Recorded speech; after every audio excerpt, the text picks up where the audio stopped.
ओम नमः शिवाय दोस्तों, शिव साधना केंद्र में आपका हार्दिक स्वागत है।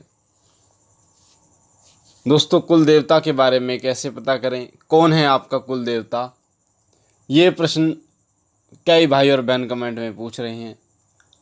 और जैसा कि सभी को पता है कि जब तक आप अपने कुल देवता को नहीं मनाते, यानी जो घर के देवता हैं, तब तक आप कोई भी भारी देवता का मतलब होता है कि आप अपनी इच्छा से उस देवता को पूजते हैं, उस देवता को अपना इष्ट देव धारण करते हैं।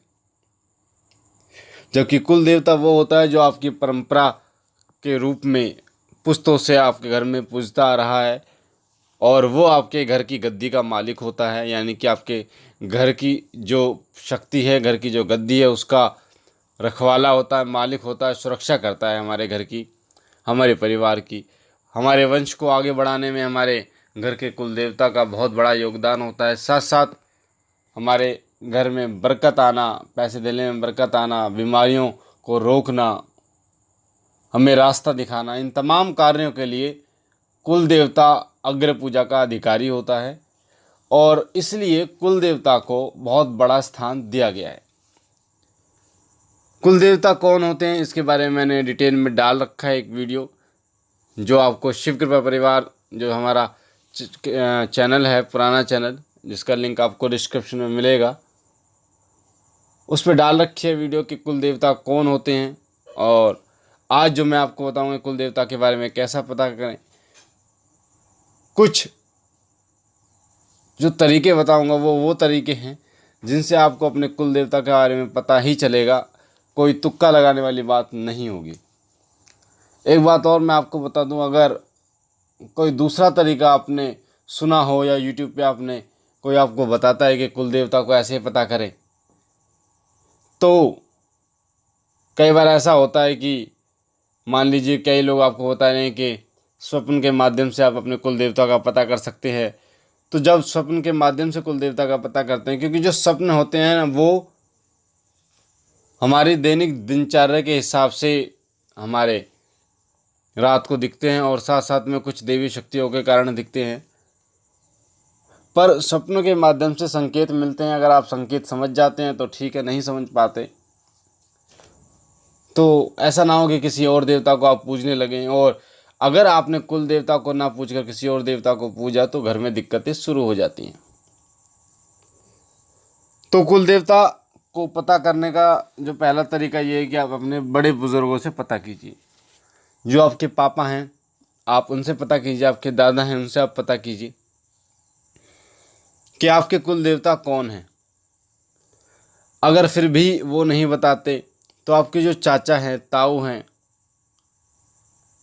चाचा ताऊ, या आपके दादा के भाई के बच्चे, उनसे आप पता कीजिए कि उनके कुल देवता कौन है। जो उनके कुल देवता होंगे वो ही आपके कुल देवता होंगे, यानी परिवार तो उनका एक ही होगा ना। दूसरा तरीका आप ये देखिए कि बच्चों के बाल जब उतरते हैं, तो कुल देवता के स्थान पर उतरते हैं। छोटे बच्चे होते हैं, उनके जब मुंडन किया जाता है, उनके जब बाल उतरते हैं, या कुल देवी या कुल देवता के दरबार में उतरते हैं, तो आप ये पता कीजिए कि आपके घर में जब बाल उतरते हैं तो किस स्थान पर आप जाते हैं, कहाँ पर हाजिरी देते हैं, जिससे आपको ये अंदाज़ा हो जाएगा कि आपके कुल देवता यही हैं, और आप उनको पूजना शुरू कर दोगे। तीसरा तरीका ये है कि जब आपके घर में शादी होती है, शादी ब्याह होते हैं,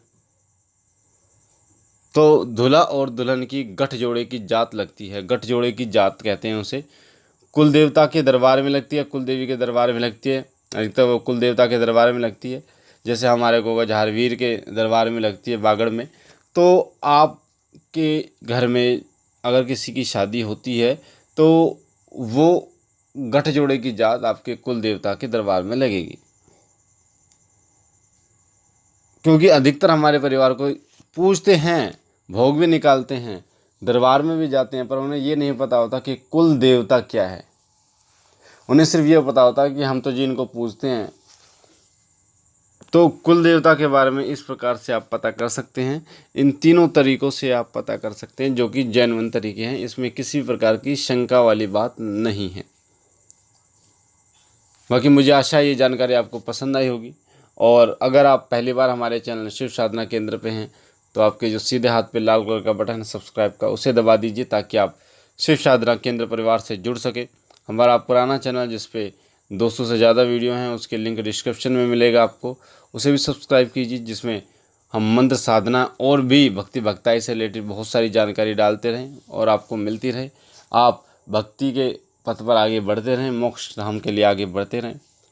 लाइक कीजिए, शेयर कीजिए और भाइयों और बहनों तक, ताकि उन लोगों तक ये जानकारी पहुँचे, वो लोग भी इसका फ़ायदा उठा पाएँ। बाकी भोलेनाथ से विनती करता हूँ कि उनकी दया कृपा आपके ऊपर बनी रहे, आप सदा सुखी रहें, आपके घर परिवार में बरकत हो, तमाम खुशियाँ भोलेनाथ आपकी झोली में डालें, तमाम सपनों को पूर्ण करें। हम मिलते हैं अपनी अगली वीडियो में, तब तक के लिए ओम नमः शिवाय, ओम नमः शिवाय, ओम नमः शिवाय।